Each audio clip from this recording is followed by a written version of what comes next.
Wichita Public Schools had to keep some students out of class today because of the cold temperatures inside. Yeah, the heaters just couldn't keep up and warm up some of the buildings enough to let those students get back to class. KAKE's Lily O'Brien visited some of the empty classrooms to show you just how cold it was.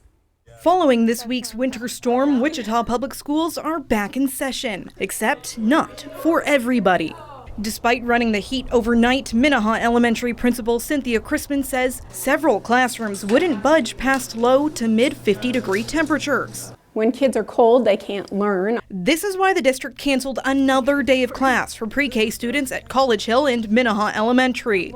Obviously, ideal would be for kids to have warm classrooms, be warm. Across Wichita Public Schools, the district informed parents that several classrooms would be colder than the school's 70-degree set point. And I think that's why some of our parents chose to keep their kids at home.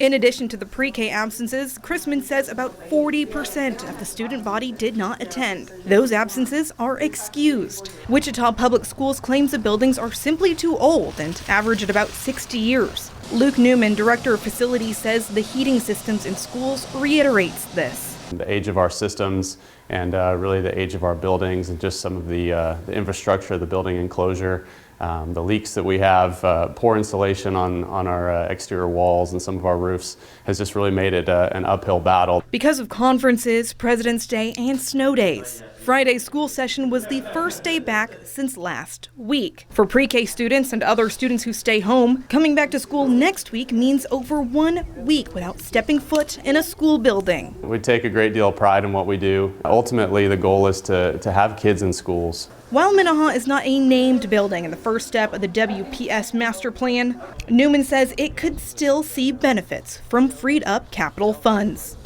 In Wichita, Lily O'Brien, KAKE News on your side.